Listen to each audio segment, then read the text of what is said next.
Bloomberg Audio Studios. Podcasts, radio, news.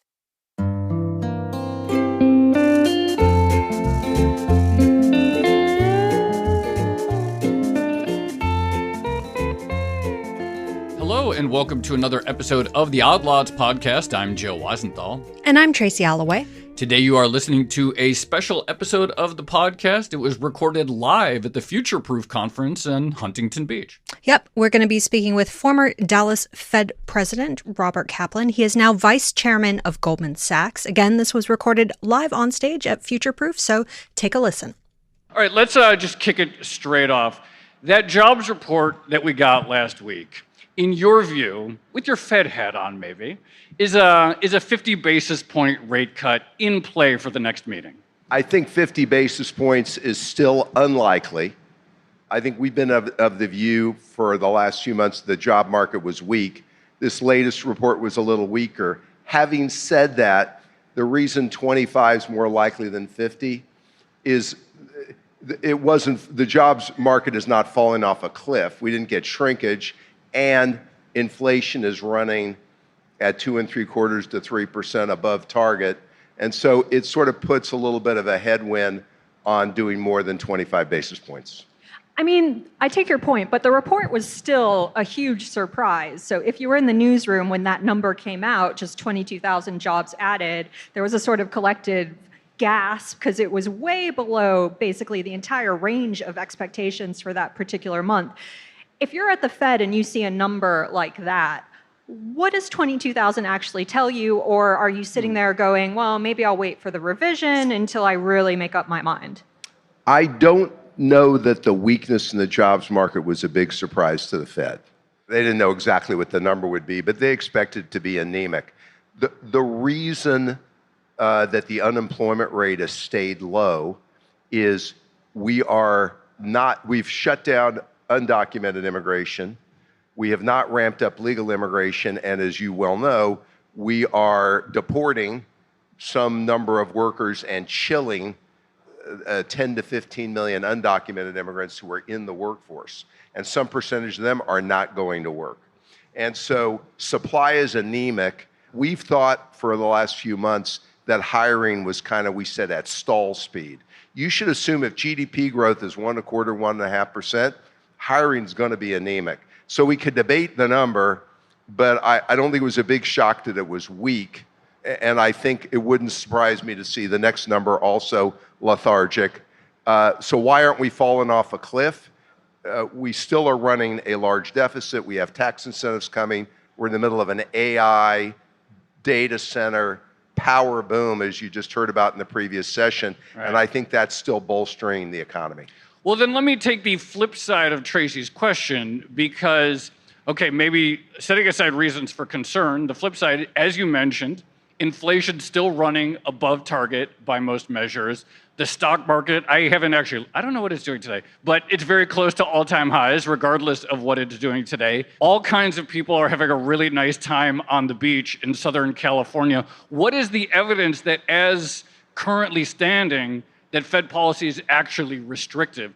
Clearly, the FOMC has come around to this view of cuts. It seems like cuts are locked in, but you don't have to have the FOMC view anymore. Is it obvious that cuts are needed at this point? Yeah, I think if it were not for the weakness that we've seen in the labor market, the Fed would want to stand pat. Because it's one thing to be above your inflation target. We're not moving toward the inflation target. Right. We're going sideways to backing up. But with this weak labor market, I think it brings the fact you need to cut into play. Now, what's the neutral rate? I think the neutral rate today, you got a 2.75% inflation rate, 75 basis point real Fed funds rate, means the neutral rate to me is around 3.5%. We don't have a lot of space to cut to get to neutral, but I think you've got 75 to 100 basis points. I think the goal of the Fed will be cut in September, stay restrictive, and if the labor market stays weak, keep going. If it stabilizes, then you have the option to hold off. And I think that's what they'll do. Just going back to financial conditions and stock markets at all-time highs, I mean, if the Fed cuts at this current juncture, call it an insurance cut or whatever, but if the economy reaccelerates after that, which it may. Yeah, which it may. Would you be worried about that side of the outcome, given that, as you said, inflationary pressures seem to be going sideways to possibly up? Yeah, so a lot of people look at financial conditions and see it as a reason the Fed shouldn't act. I actually come at it from someplace different. The economic statistics are reflective of what's going on right now. In fact, even more than that, what has gone on, not even what's going on right now. The stock market and other financial markets are an assessment of what's going to happen for the next 3 to 5 years. As we know, we're in the early innings of an AI data center power boom. I don't think it's showing up yet in a lot of productivity, but I think a year or two from now it will. The stock market, rightly or wrongly, I think is making that bet. It's betting that productivity is going to improve, corporate earnings are going to get better. You're not seeing it show up in the current economy. The Fed's job is to look at financial conditions, but adjust policy based on the current economy, not the bet the market's making for 2 or 3 years. I'm glad you brought that up about the AI boom, the data center boom, and so forth, and that it's not showing up yet in productivity, but it may be showing up in greater strain on the grid. It may be showing up in greater strain on certain electrical gear that's necessary, that's been in shortage for all manufacturers for years now. That's right. As of right now, in September 2025, could we say that if anything, the AI boom is like sort of having a crowding out effect or slightly inflationary, where the costs right now, just on a static extent, setting aside the bet, are a bit of a drag?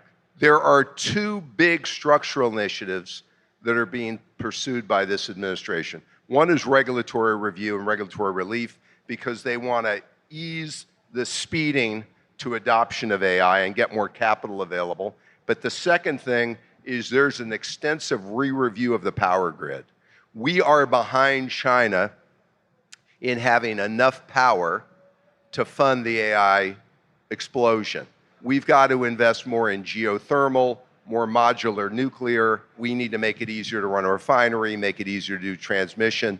And I think you're going to find there's going to be enormous efforts because we are behind. And in some states, to your point, there is a crowding out. And I think people are afraid at some states, the leaders are afraid to take more data centers for fear it's going to crowd out individuals. Yeah. So this is a big structural initiative that isn't getting in the press a lot, but it's a big initiative going on in this country that's a dramatic change and it's needed. What does that actually mean for Fed policy? Because if I think about this crowding out idea and all the demand for databases and the things that power them, we have seen electricity prices start to go up. I know the Fed's preferred inflation measure is X energy and food prices, but on the other hand, electricity prices feed into the cost of pretty much everything. And also, this doesn't seem like a bottleneck that we're going to be solving, within the next 2 or 3 years, or even 10 years, to be frank. If you're at the Fed right now and you see electricity prices going up, how are you thinking through that pressure? So let me put it in context. There are cross currents. Real cross currents. You just mentioned one. Well, on the one hand, you've got the government is trying to reduce government-directed spending and replace it with more incentives, tax incentives. Obviously, the tariffs have been put in place. Those are slowing growth, and they have a tendency to raise costs. They might be one time. And the labor force, as I just mentioned, we are actually decelerating and reducing labor force growth because of immigration policy.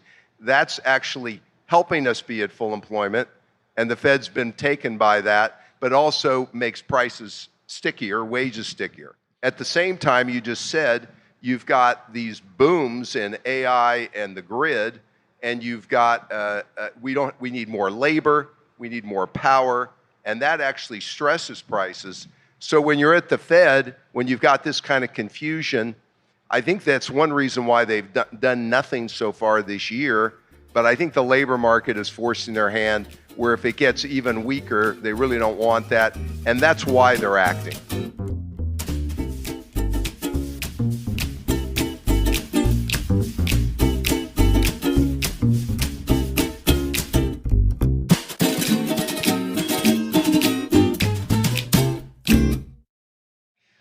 about AI in China a little bit more. You mentioned the power element, and there are a lot of people anxious about the constraints on the US grid and all these big CapEx numbers, and can the grid even support that?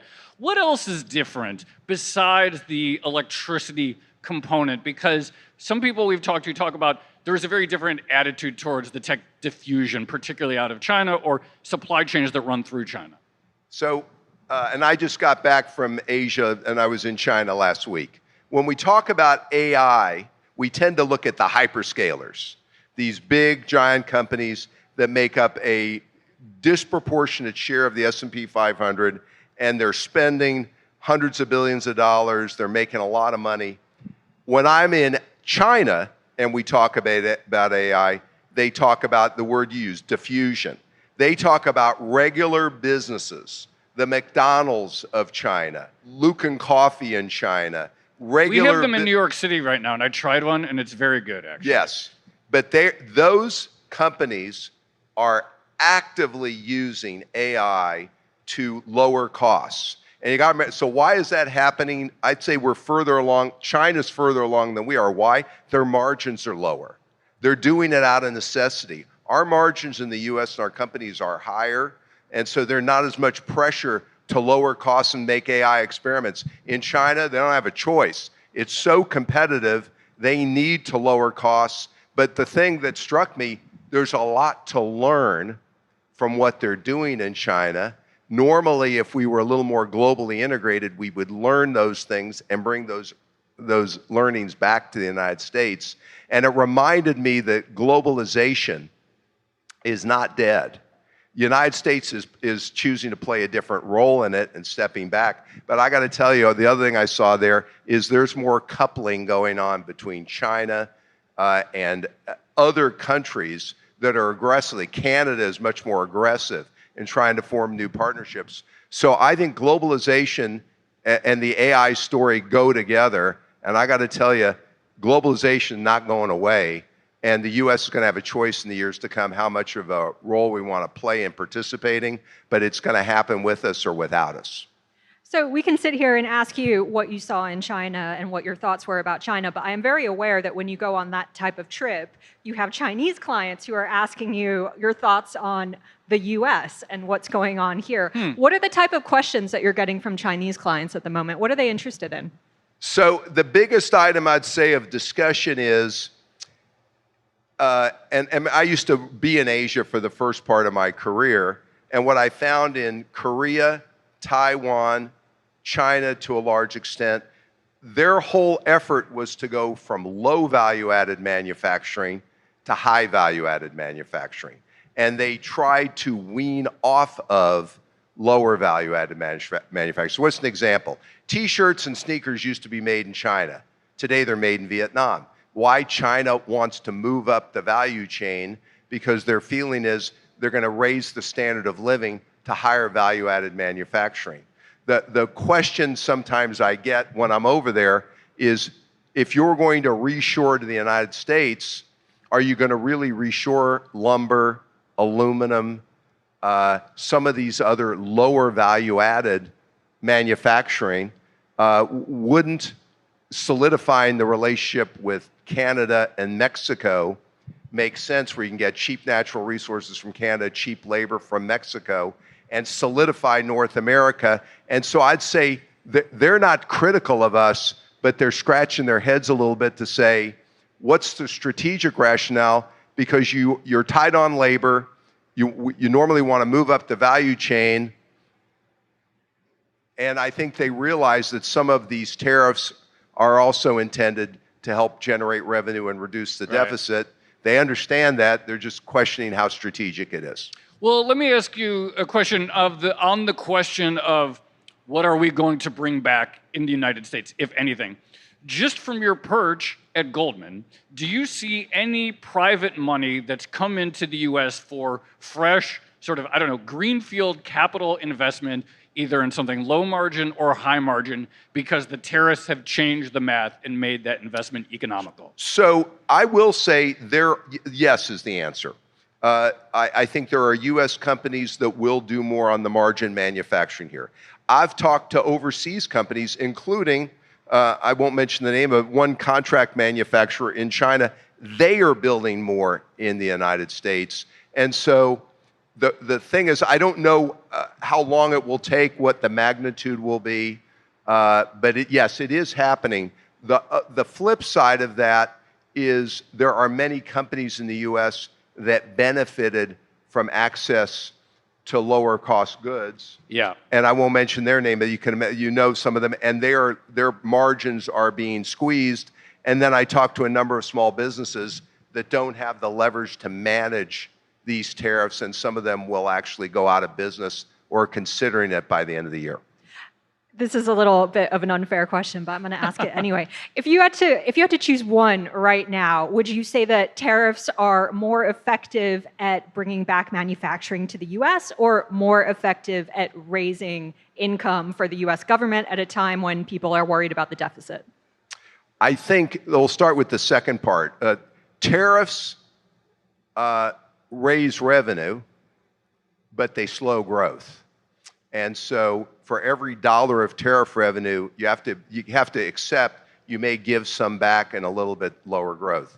I think that trade is very much worth it if you're bringing back high value-added manufacturing. I don't know if it's such a good trade if you are pushing to bring back lower value-added. I think this administration knows that, and I think they'll be more strategic. I think you can do both. I think you could level the playing field, get more tariff revenue, some level of tariff revenue.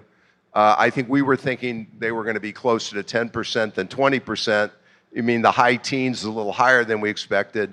And you can also, yes, on semiconductors and other strategic areas, you can re-domicile those. I think the question is, you sure you want to go down the road of lumber and aluminum? Right. Or do you want to let Canada do it? Is that a good strategic trade? I'm not sure. Since you mentioned it, why is the neutral rate of interest, to the extent that we can form some educated guess as to what it is, why is it so much higher than it was in, say, 2019, in your view? So the fact of the matter is, I think if you go way back in the Stone Age to 2019... It does seem like forever ago. It does. I think if we had not had COVID, I think right before COVID hit, the 10-year Treasury, I think it was in the neighborhood of maybe 1 3/4 to 2. The Fed funds rate was in the mid ones. I think we would have inched our way up a little higher. We didn't know how good we had it. All those people were complaining, oh, yields are so low. And then now they all wish they could go back there. Yeah. Listen, the inflation rate today is stickier. Back in 19, it was probably 1.5, 1 3/4. I still think even then the neutral rate, real rate, was 0.75%. So the neutral Fed funds rate back then, I think, was 2.5-ish. Today it's closer to 3.5, but there's only one reason for that. The inflation rate's higher. If inflation got back down to 2, I think you'd see the neutral rate back down to 2 3/4.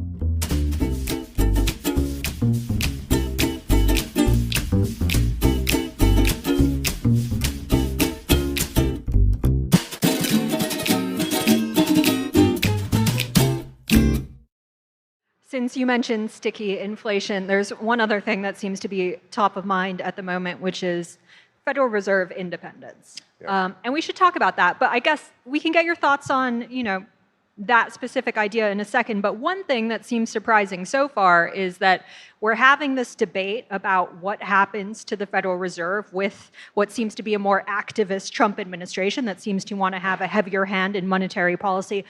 We haven't really seen much response from the market. If you look at the long end, it doesn't seem like there's a big risk premium building there. What's going on? So let's make two comments. So regarding political independence, let me just make sure I frame this. Regulatory policy at the Fed is not, underlying not, politically independent, and it hasn't been for a number of years. What do I mean by that? You get a new president, they pick a new head of supervision, and it's very much has been influenced for the last many years by whoever's in office. The balance sheet, I would argue, is maybe a little bit in the gray area. On setting the Fed funds rate, though, the Fed has been politically independent. why is the market, you said, not reacting more to this? I mean, the reality is the stock market likes the idea of lower rates.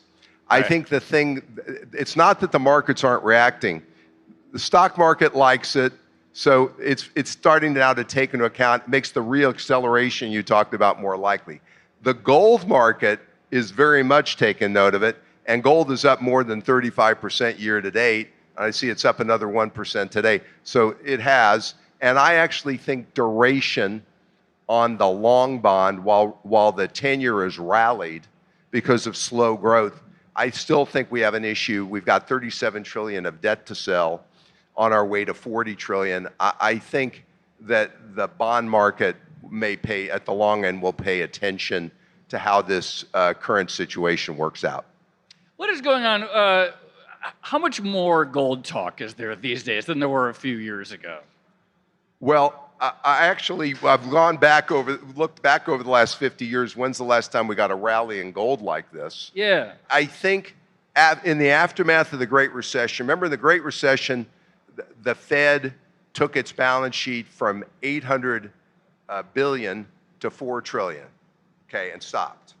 And we started to run it down a little bit. In response to COVID, we went from 4 trillion to 9 trillion, and we authorized $6 trillion of extraordinary spending in a $27 trillion economy. And the GDP, the net debt to GDP went from mid-70s to over 100%. When you've got leverage in the United States and to some extent in the developed world getting much higher in response to COVID, that's where people start to look at gold, Bitcoin, other alternatives to paper currency, because they're worried that this leveraging is just keeping going on and on and on. And so it's understandable. Wait, is it though? Because one of the weird tensions of our current market situation is we have US stocks at all-time highs, but also gold making new records almost every week. It feels like those two things are incompatible, at least in the long run. Maybe we could do it for a few weeks or a few months, but someone's got to be wrong here. I spent a lot of time talking to big institutions and about asset allocation. I think, and this is our view also, we think there could be a re-acceleration into 26. We think the AI boom is for real. We think we're going to get a lot of productivity out of AI. Okay, that is a good environment for corporate earnings and for stocks. What we don't know is how successful we're going to be on bending the curve of debt to GDP. Are we going to run another $2 trillion deficit even with tariffs? Is it going to be higher? And in that regard, I think people can buy stocks and buy gold and be very careful about buying the 10-year and the 30-year Treasury. And I think that's kind of what we're seeing. Actually, I want to go back to your point about sort of globalization is happening with us or without us. There's a different approach to AI diffusion out of China than there is in the US. But when you go around the world, are the American providers of tech, whether it's cloud tech or whether it's Microsoft, et cetera, are they going to win, even if the US isn't part of that globalization wave? Will US tech still be part of the story? Because so much is riding on the ongoing earnings power of 7 companies. So I'll make a general comment about US companies generally. A typical CEO in the United States that runs a global company has probably been to Europe in their careers 75 times or more, and has been to Asia 75 times, has been to China multiple times, has built relationships and has been doing it for years. And I think that's true of tech, no doubt. Mm-hmm. Many of the tech leaders you see are overseas regularly. Our political leaders and some of our leaders in certain governmental positions maybe have not been to China or overseas quite as much. And that's why you see during periods like this, the corporate world is continuing to chug along and build relationships globally, even though at national level, we're sort of reorienting and trying to bring more to the United States and in effect deglobalize. So we've got a kind of a dichotomy, and it stands in sharp relief. This is the same way even 8 years ago where we withdrew from the Paris Climate Accord. Right. And yet companies in the United States, to my eye, did not slow down at all in trying to build LEED certified buildings and focus on greenhouse gas emissions and sustainability. You talked earlier about the difference between how China and the US, the corporate sphere, is actually using AI. When you're looking at the US and you're looking for signs that AI is actually having a definitive, needle-moving impact on US productivity, what are you looking for here? What are the signs? I'm looking for adoption in a broad set of industries because here's how this works. First, your company gets you to try it, okay? And you adopt it. Second thing you try is various use cases based on that adoption. And then third thing, you figure out which use cases work and which use cases don't work. We're kind of in that phase right now in the United States. When I say China's a little farther ahead, I think they've already tried and proven some of the use cases in more industry. We'll get there too, but you'll know when we look back 10 years from now, my guess is, maybe not as fast as other parts of the world, we will have gone through all that. We'll know which use cases work, which don't. We'll adopt them. We're going to get a lot more efficiencies. There may be as many or more jobs, but they're going to shift, and we're going to have to redeploy people to where the open jobs are. But we have to go through that whole cycle, and I would say we're early in that. We just have a couple minutes left. Here's something that's been on my mind a little bit lately that I would like your take on. How levered to the stock market is the real US economy? How much, when you look around, does it feel like things are dependent on these companies continuing to deliver year after year and positive asset returns? So it's a great question. So I would say the US is 75% a service economy. It is a very heavily consumer-driven economy. This is what makes our economy different from many in the world. And if you break down the consumer here, half the workers in this country, let's take it 80, 85 million, make $50,000 a year, are unlikely to have financial assets, have lost 25% plus purchasing power, and are struggling to make ends meet. They're spending every dollar they make, but if you're a business that serves them, you're seeing they're being very careful. Yeah. There's another 80, 85 million consumers, tend to be, I'm generalizing, 55 and older, own their home, have financial assets, and they've made a lot of money in the markets, to your point, and they're spending because they're getting wealthier.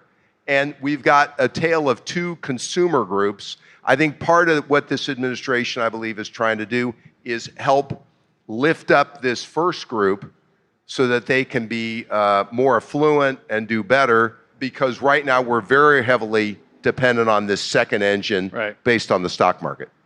All right, I'm going to sneak in one more question and go back to where we started this conversation, which also is on rate cuts.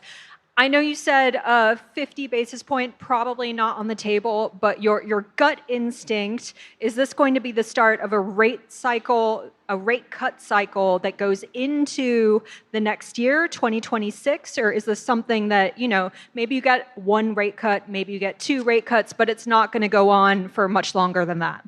I think it will be, if it's a cycle, it's going to be a halting cycle. What do I mean by that? Cut 25 in September, I think that's going to happen. Wipe the slate clean for the next 6 weeks. Fed meets every 6 weeks.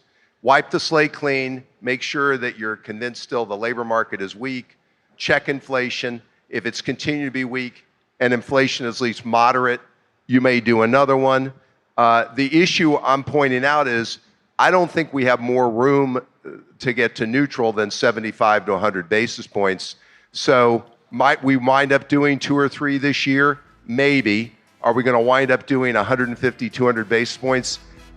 It means you would have to decide, which I don't see a justification for running a very stimulative monetary policy. And I think the Fed, as it's currently configured, will be enormously reluctant to be below restrictive or modestly restrictive as long as inflation's running above target.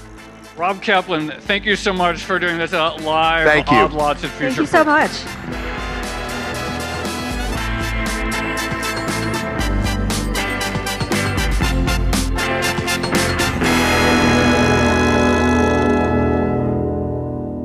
So that was our episode with Robert Kaplan, recorded live on stage at the Future Proof Conference. I'm Tracy Alloway, and you can follow me at Tracy Alloway. And I'm Joe Weisenthal. You can follow me at The Stalwart.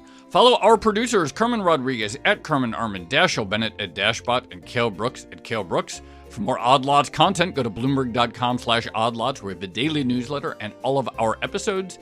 And you can chat about all of these topics 24/7 in our Discord, discord.gg/oddlots. And if you enjoy Odd Lots, if you like it when we do these live episodes, then please leave us a positive review on your favorite podcast platform. And remember, if you are a Bloomberg subscriber, you can listen to all of our episodes absolutely ad-free. All you need to do is find the Bloomberg channel on Apple Podcasts and follow the instructions there. Thanks for listening.